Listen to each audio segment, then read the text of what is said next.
हमारे साथ हैं आज रोहन और कार्तिकेय, और इस बार इन दोनों ने टॉप किया है केंद्रीय विद्यालय रानीखेत, और साइंस आपकी स्ट्रीम है।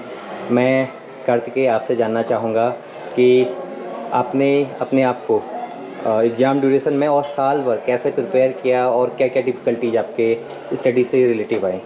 साल भर तो मुझसे कंटिन्यू अपना एक टाइम पीरियड में पढ़ता था, फिक्स रात के टाइम पे, और मतलब स्कूल वगैरह का काम अलग होता था, और स्कूल में अलग काम, फिर घर में जाके इन सब का रिवीजन वगैरह, और एग्ज़ाम टाइम पे फिर ये सब जो मेरा एक्स्ट्रा वर्क था वो सब छोड़ के सिर्फ उसी पे फोकस करा जो स्कूल का। रोहन, आपका क्या शेड्यूल रहता था?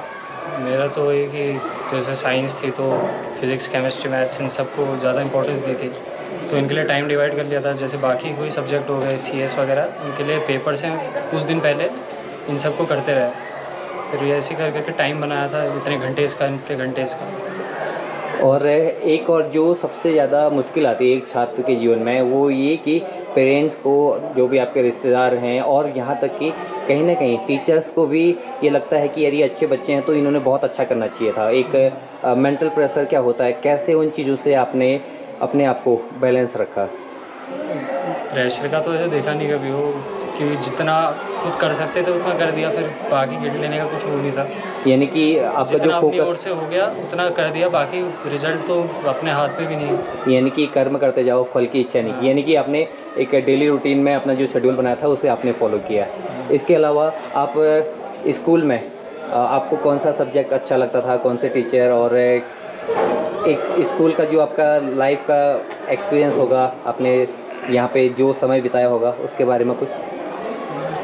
फेवरेट सब्जेक्ट तो क्या ही होगा, फेवरेट मैथ्स, ये हमारी साइंस स्ट्रीम थी तो वो तीनों पे ज़्यादा फोकस था, तो वही थे। मैथ्स के टीचर आपको? मैथ्स के टीचर सर वो सब सपोर्टिव थे तो अच्छे।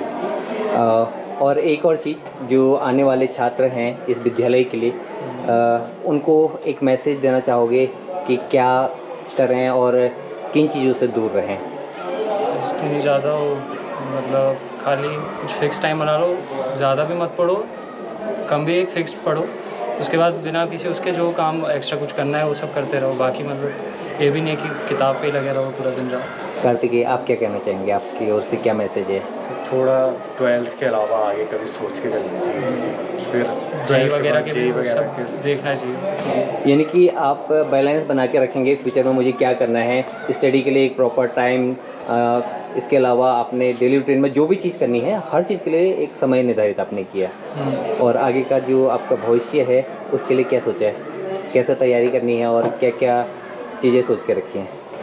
अभी तो ऐसा कुछ खास सोचा नहीं है, अभी तो ड्रॉप का वैसे सोच रखा है। यानी कि अपना कोचिंग या फिर अपने से सेल्फ स्टडी या फिर किसी एक पर्टिकुलर चीज़ की तैयारी। और इसके अलावा मेंटल प्रेशर, आपने बताया कि मैंने एक काम को डिवाइड कर लिया था, मैं ज़्यादा प्रेशर नहीं लेता था, आपने ये कहा। कार्तिकेय, क्या आपके साथ सेम सिचुएशन थी? सर इतना प्रेशर नहीं लिया। यानी कि पढ़ाई का प्रेशर नहीं लेना है, जो डेली रूटीन में जो चीज़ें हो रही हैं उन्हें रिवाइज करना है और उन्हें ही पढ़ना है। और अपनी बुक्स, किस चीज़ को इंटरनेट से पढ़ा, बुक से पढ़ा, या फिर जो क्लास में सब्जेक्ट टीचर आपको पढ़ाते थे वही चीज़ आपने? उससे थोड़ा ऊपर का मतलब जेई वगैरह इन सबसे कर लिया था, क्योंकि नीचे वाला भी कवर होते ही रहता था खुद ही। यानी कि आपने 12th में आते आते आगे के जो भी सब्जेक्ट आपके थे या फिर जो भी आपको लगता था कि ये मुझे पढ़ना चाहिए, मेरे सब्जेक्ट से रिलेटिव है, वो आपने सारी। बहुत बहुत धन्यवाद पूरे केंद्रीय विद्यालय परिवार की ओर से, मैं आपके उज्जवल भविष्य की कामना करता हूँ। Thank you.